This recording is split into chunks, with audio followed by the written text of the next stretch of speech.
My name is Jose Nahara. I'm the SHOWME Student Chapter President. I'm joined by Annika Bennett, our SHOWME Student Chapter Vice President, and also on the call is Curtis, our Treasurer, and my microphone is clicking something. So thank you everybody for joining us today. I really appreciate your attendance and your participation in today's webinar. Before we get started, I just have three quick house rules, if you don't mind. The first one is to please participate by turning your webcams on. It's not required, but it would help make the presentation more engaging and interactive. Number two, to practice good webinar etiquette by muting your mics unless you're speaking. And last but not least, please utilize the chat feature to share ideas, insights, or ask any questions, which Annika and I will be monitoring. Our guest speaker for today, for our first session of the fall semester, is none other than Dr. Ann Hurd. Just to give you a quick insight of Dr. Hurd's accomplishments, she is an 11-time consecutive winner of the Faculty Favorite Award at U of L. She has also been awarded the U of L Top 4 Faculty Favorite for the year and the Metroversity Faculty of the Year for Adult Learners. So she is highly sought after, well respected among the college area. If you ever taken a course through the OL program at HROD, you'll definitely run into Dr. Hurd, which is a really grateful and insightful professor at the university. So we're glad to have her on board. And Dr. Hurd, I'll turn it over to you. Thank you. So to put a plug in for Jose, Annika, Curtis, and our student SHOWME chapter, I encourage everyone to be as involved as possible. It's a great opportunity for networking. It's a great opportunity for really getting even more immersed in HR. If you're in the job search mode, it's a great opportunity there. If you're in the hiring mode, which a lot of employers are in that mode right now, it's just a very collegial, wonderful space. All of our students in our programs are automatically members of the Student SHOWME chapter, so it's very inclusive. So everyone here, if you are a student at U of L in any of our programs, you're automatically a member of the Student SHOWME chapter, and we're welcoming to other members also. So thank you all for being here. So for this first webinar, this is a topic that I think can change the world, and we can all change the world if we use behavioral assessments for selection. We should be using them all the time. They can help us as individuals when we are in the job search mode. They can help us as employers when we are hiring and we are looking to acquire talent. They can help our group, our organizations. They can help our world be a better world. So Sam, you've worked on the Better Workplaces, Better World effort initiative with SHOWME. This is one very specific, tangible way that we can change the world, is if we get the word out and if we lead the way with using behavioral assessments rather than any other kind of assessment for hiring.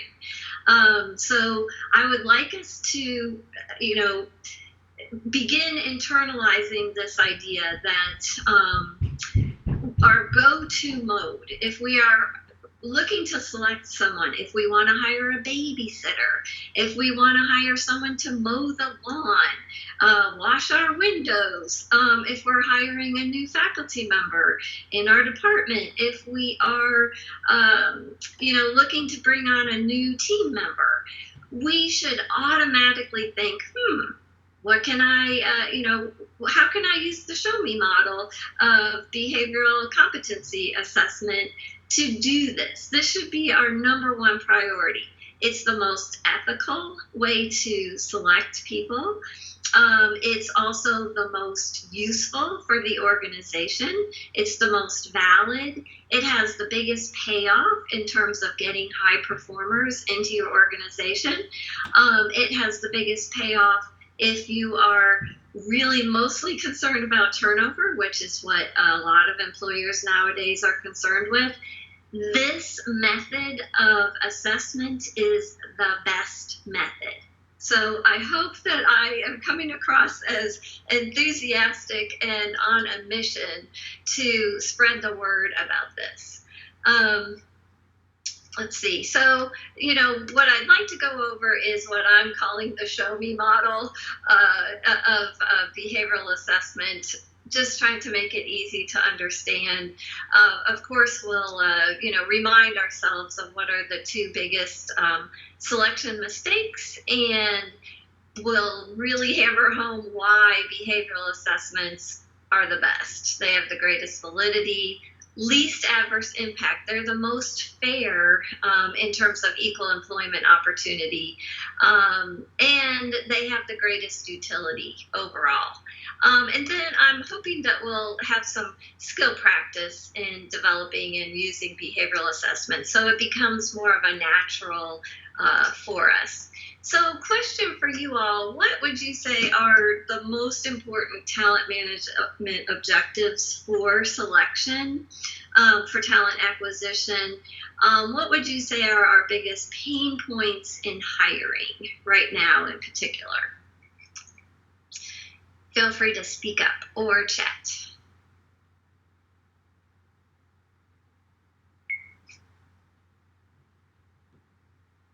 What are employers' biggest pain points right now? We're still in the pandemic. Dr. Hurd, this is Crystal. I will say, now I've been in state government for now 16 years, so it's been a bit since I've been in the private sector. But at state government level, it's all the different layers of personnel that you have to go through to even get a register of people who are even qualified for the position, because you have to go through big personnel, you have to go through your own office personnel. So even at the state government level,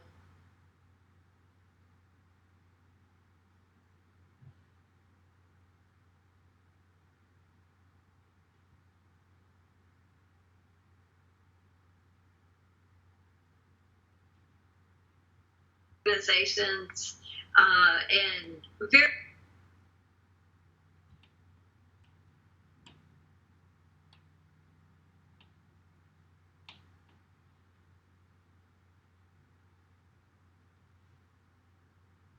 to before you can even officially offer them a position.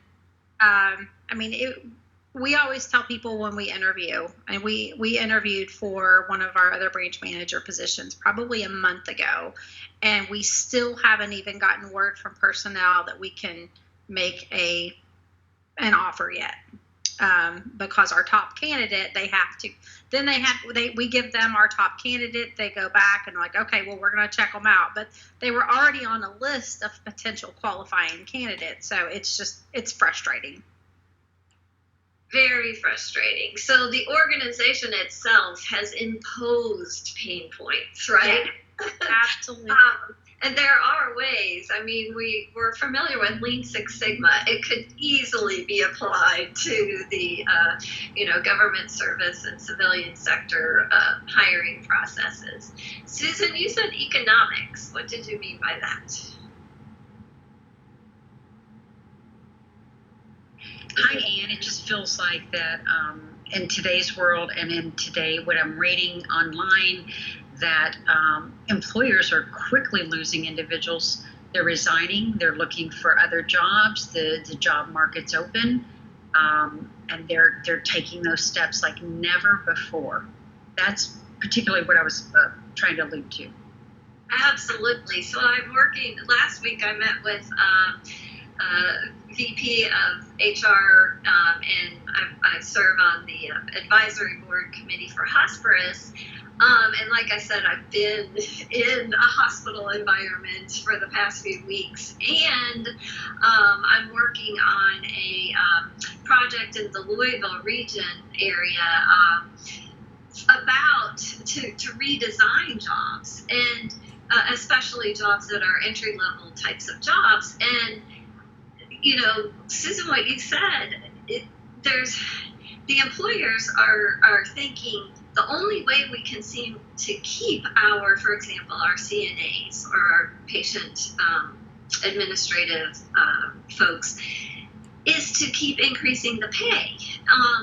And there has to be some other way to keep people more than a few months. I also spoke with a local manufacturer here in the Louisville area who said that he just had this happen last week, that he hired 2 people. They were roommates. He was so ecstatic to get them for, it's an assembly line type of job.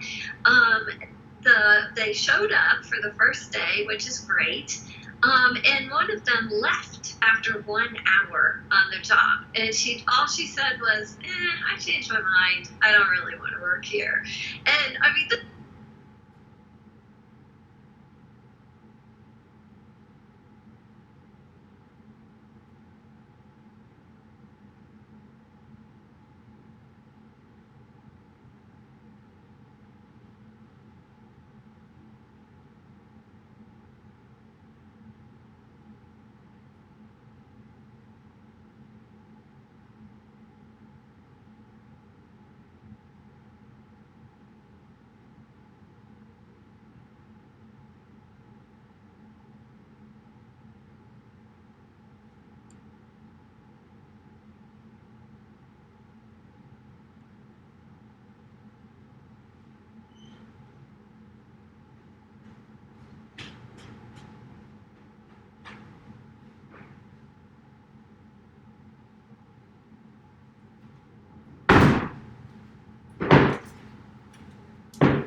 where you ask people who know about this job, right? So if we're hiring a faculty member for a particular position here in our leadership department, go and talk to other faculty members, talk to students, find out, tell me about a time when someone in this particular position performed really well. What did they say and do specifically? What were the outcomes of what they said or did? Tell me about a time when someone in this position performed really poorly.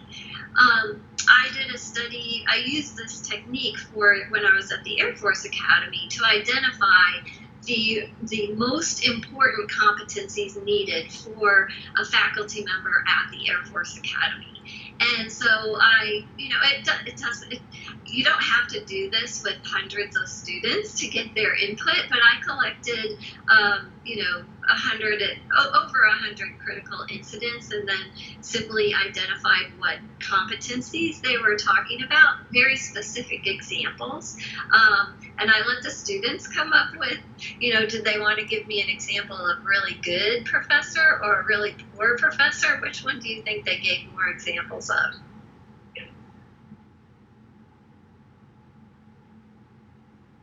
I think definitely the poor professors. I guess maybe because that does stand out in terms of a pain point, but it wasn't that it was about 65% poor, ineffective examples, and then 55 or whatever the other one is, 45. It wasn't that far off from being 50-50. So you want to make sure you do these critical incident technique. I have plenty of materials on this about how to use this at work. You can, talk to some stakeholders, talk to future team members, get them to identify what's most important competencies for this job. I've used this example before. Let's just do it as a quick, example. This was 8 years ago at the Boston Marathon. If you were the people in these photos, what would you see and feel? What do you see and feel here?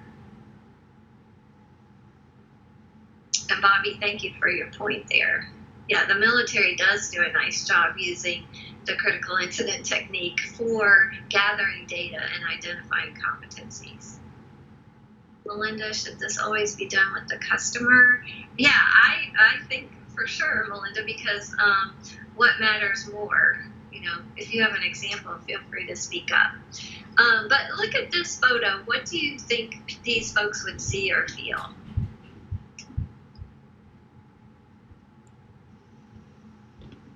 They would definitely feel danger. Yeah. Look at those, in the second picture at the bottom, you can tell they're ready for action and they're ready to go in different directions. I imagine they're wondering, is there another bomb coming? How do I triage this situation? Who do I help first? How do I do my job? I know how to do my job. This is an unknown situation. No idea what's happening, right? And Melinda, one is being helped and the other appears not to be. So I'm assuming they're kind of, again, trying to triage, trying to determine where do I put my efforts in this situation first. So from an HR perspective, what would you say are the competencies needed for these first responders to be effective? So just what would be some of the competencies that you would want to make sure you're measuring if you were, getting talent for a first responder? Using this as an example, a critical incident example of identifying competencies. Yeah, definitely medical expertise, their ability to, move fast and lift and, physically help people. Remaining calm, very, very important. Resilient under stress, leadership. So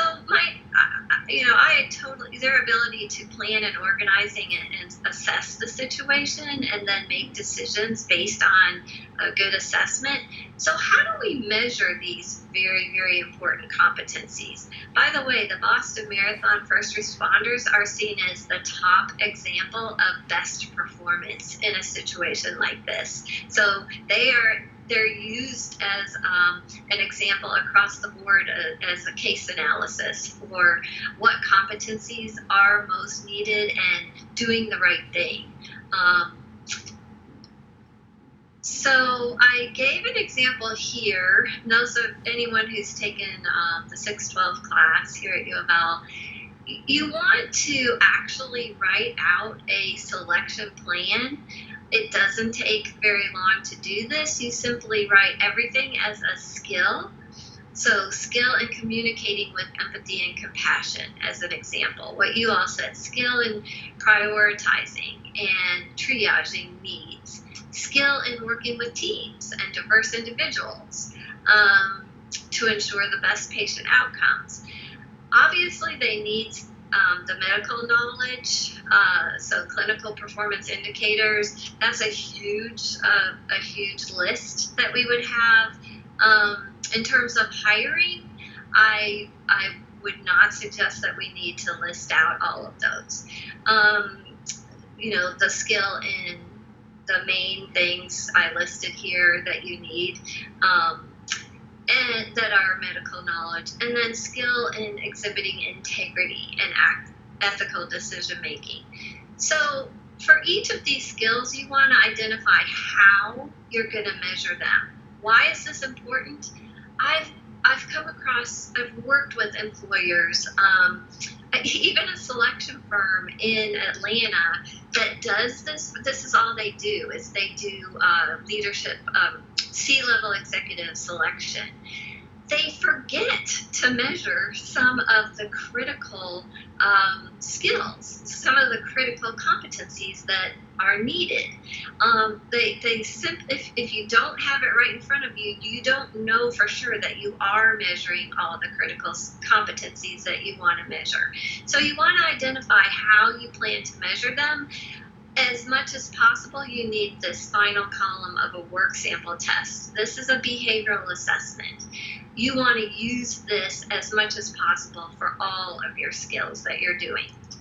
So that's step number one. So the O here is that you always want to opt for samples versus signs. This is the bottom line with behavioral assessments. A sample of behavior is a behavioral assessment.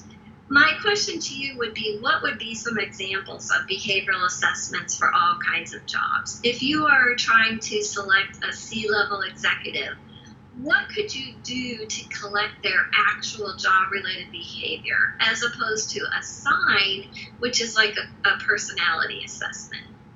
So what would be an example of a sample that you could collect to have the leader actually show you what they can do and the competencies that they bring to the table?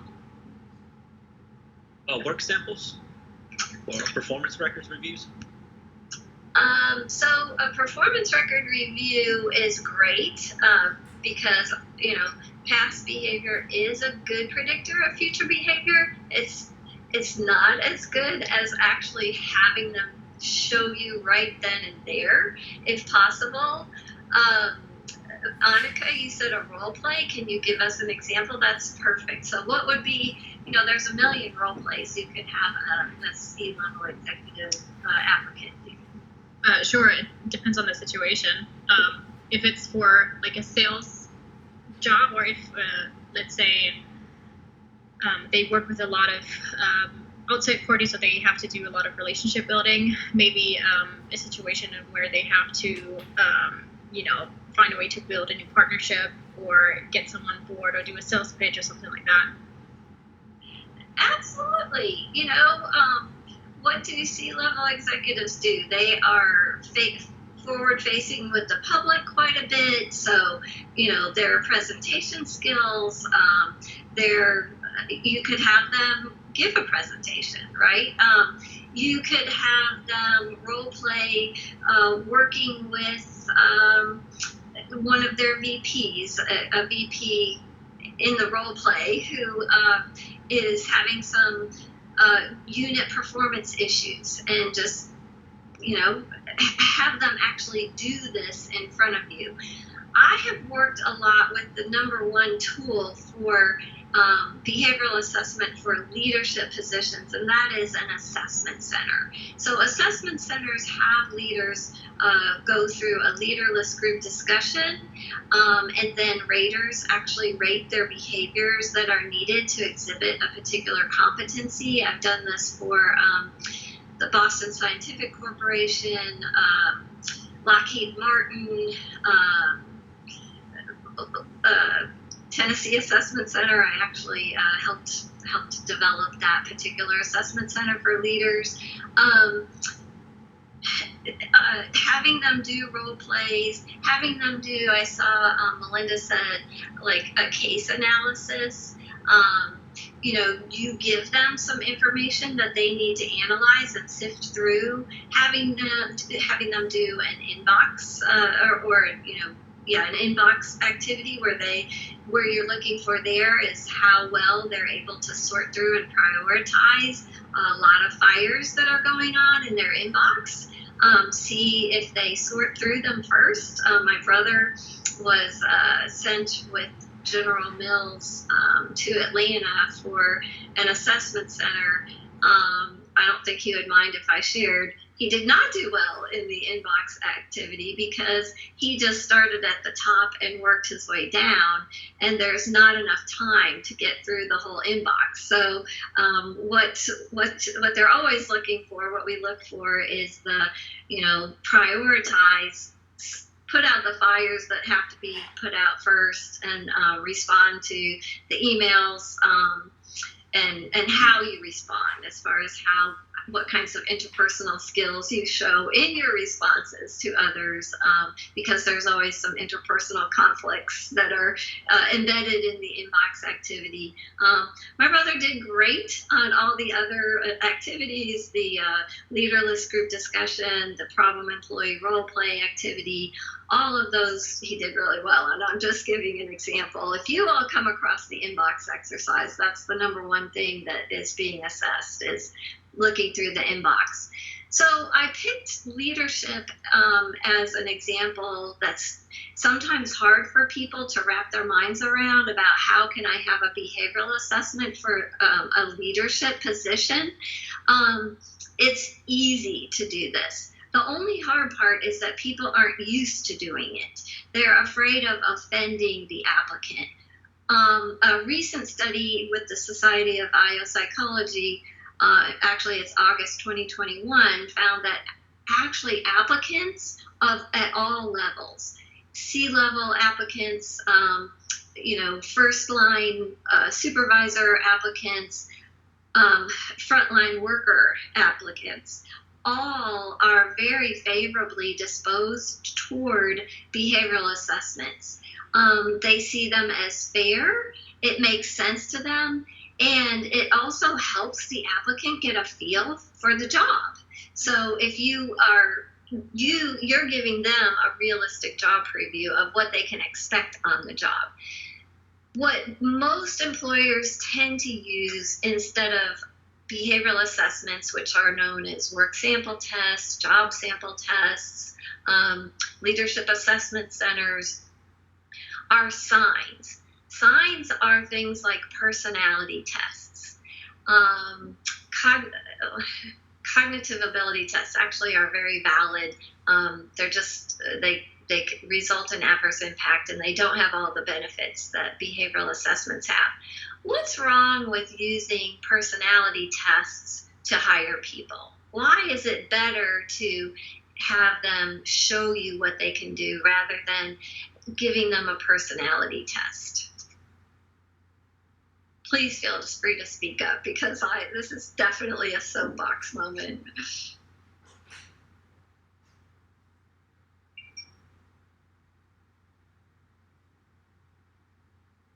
So Bobby, I get asked, hey, can I use the Myersbriggs to hire people? I love the Myersbriggs. What's wrong with using the Myersbriggs, right? Bobby, I'm taking a wild guess that you are an INTJ, just based on what little I've gotten to, get to know you in class. I don't know, maybe an ENTJ. What's wrong with using that to predict someone's future performance on a job? The issue lies with individuals. One of the most common problems with it is the more people take personality tests, they realize that they have deficiencies in certain areas, and they actually become immune to the question, and they're more worried about the outcome. And they will answer the questions in regards to how their actual job, how it will affect them in their job or in an interview, that if they seem like they're more of a team player when they're actually not. They're not accurate in that if someone's taken them many times. But the main thing with the MTBIs are, mine has changed. If I would have taken it when I first came out of the military after 27 years with leadership, I was in charge. But as I have worked with in the civilian world, I realized that you can't always take that approach, and you have to have a more teamwork type of approach when you work in a group setting. And so mine has changed over time. So, that's interesting.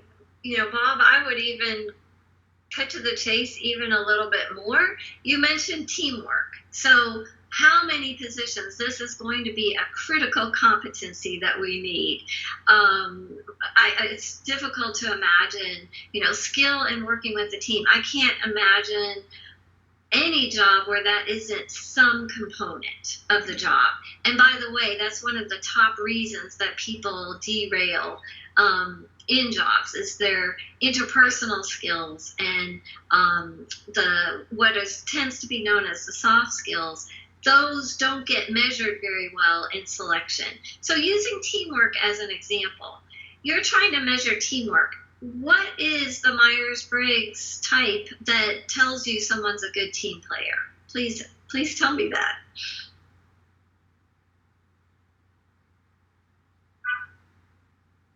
The answer is we can't answer that question. And I'm sorry I jumped in, Bobby, before you had a chance to answer. Sorry about that. Go ahead.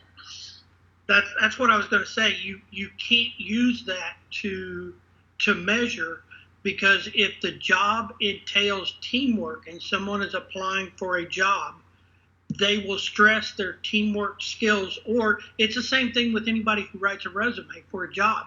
Their resume is tailored toward the job in which they are applying, so they will enforce the skills they believe are most important to getting hired for that job, whether that is their strongest skills or not. Exactly. In the case of personality assessments, there's a lot of assumptions and inferences that are not correct about what you're measuring with a personality assessment. You are not measuring people's interpersonal skills with a personality assessment. So I really, want to stress that there is no one Myersbriggs type that tells you anything about whether someone can work in a team. You might say, well, I think an extrovert is going to be better than an introvert on a team. No, not correct. There are plenty of introverts who are excellent team members. There are plenty of extroverts who are horrible team members. You might say, well, I think a thinker versus a feeler is better culture fit for our environment.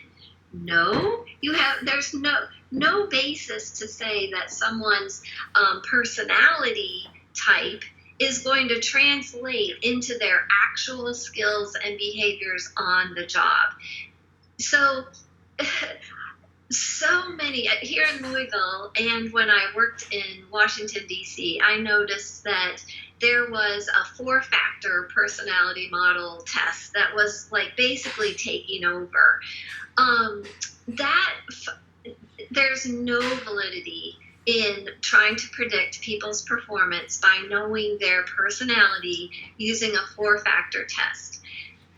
Hogan is a 5-factor personality test. It does have some validity in predicting performance for certain jobs, but not as much validity as just having them do the job for you. So stay away from personality tests. Even more disturbing is that here in Louisville and in DC, handwriting analysis was being used to hire people. Can you imagine trying to analyze someone's handwriting and say, oh, this person is a team-oriented person. They're going to be very skillful at working with customers. There's no validity in that. Zero validity. Handwriting analysis is used to predict personality, which is then used to predict performance. Well, we already know personality doesn't predict performance, and definitely handwriting analysis does not.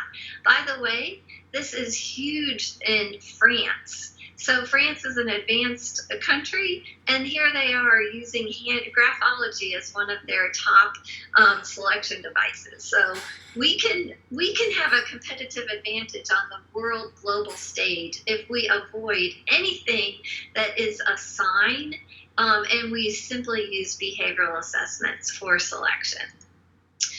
The main reason they're so good is that validity pays off. Behavioral assessments give you the sample of behavior right there.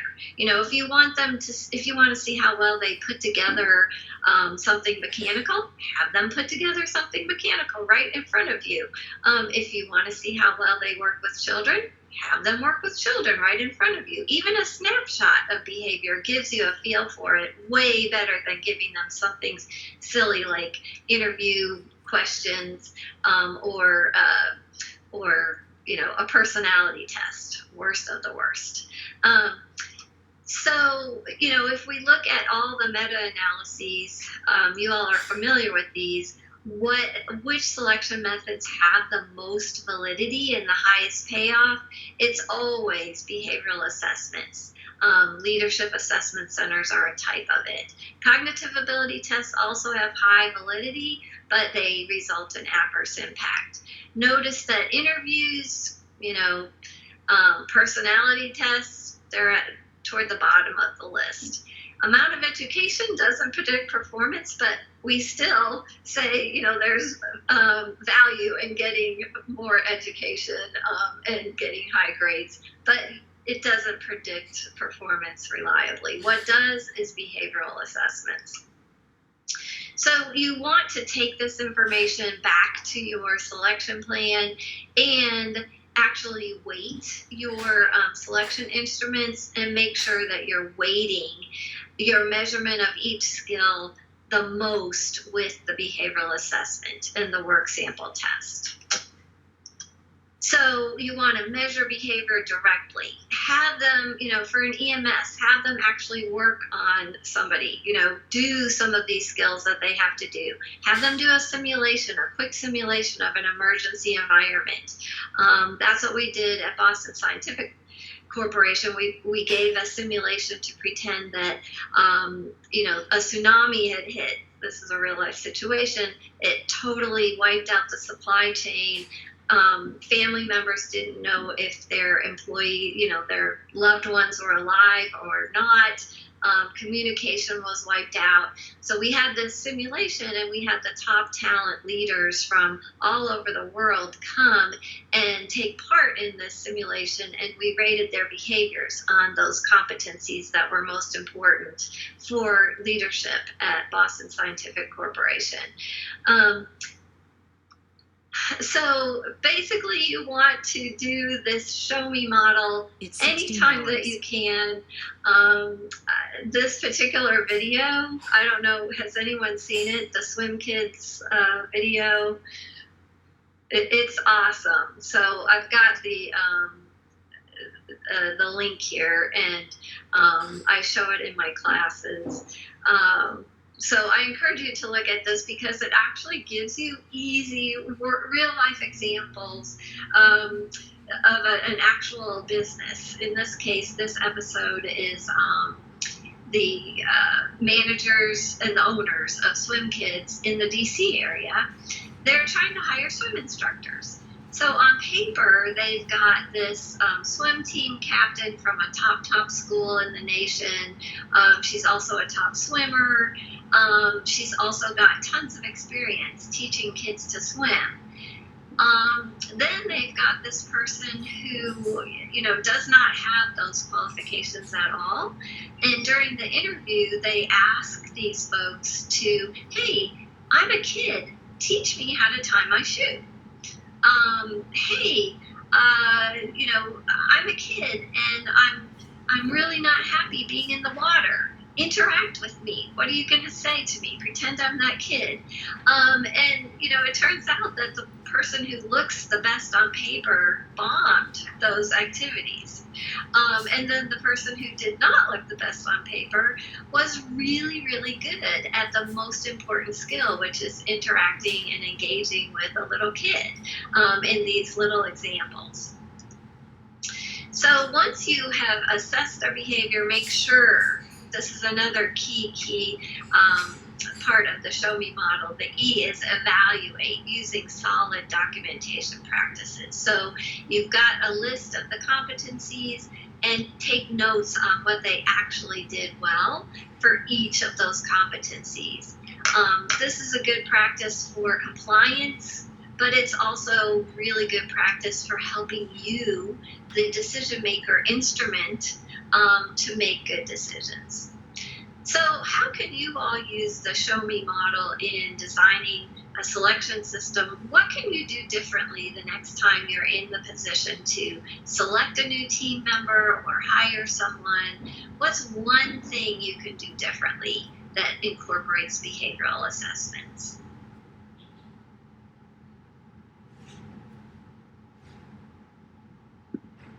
Dr. Hurt, I think something that I experienced before going into a new industry, the logistics industry, during the interview process, there was a lot of questions as normal, but I think if the employer would have taken me out and shown me what the actual workers are doing and would have asked me in that position, hey, you're now in charge, how would you do this? How would you assess this situation? Actually putting there in that place, it would have definitely helped out a lot. And then you probably get a better feel, not only for the employer, but also for myself, knowing, hey, this is a good fit, or this is not what I really wanted. Exactly. Other thoughts? I'm seeing Brianna. Thank you so much for having your picture up. It's nice for me to see people. Do you have any thoughts about how, to use this as an employer, or if you're on the other side as an applicant? Well, it's actually been really interesting for me because hired into the position I am now, they never had somebody like me before. So they were totally winging it, and so this has been really helpful because it's like, oh, how should they have looked at me before they got stuck with me? It worked out, so it's okay.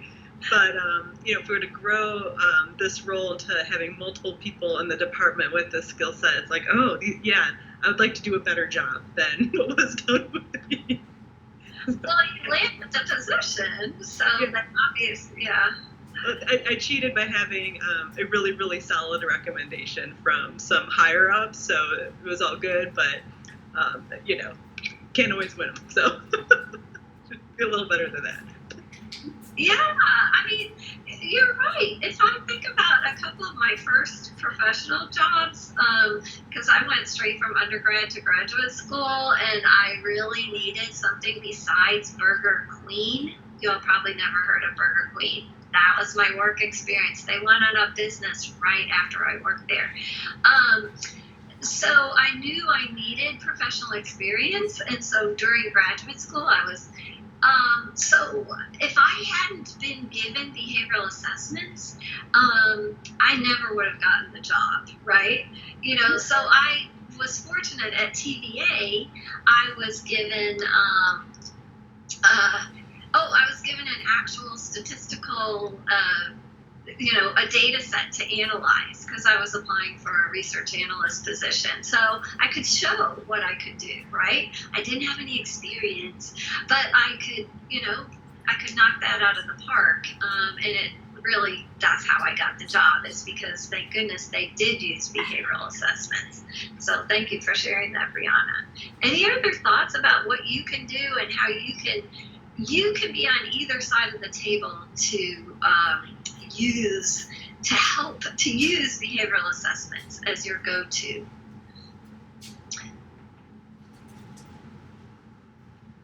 As an applicant, what I would recommend, if there is an option to do so, is maybe put together a portfolio of work samples that somehow demonstrate skills and knowledge.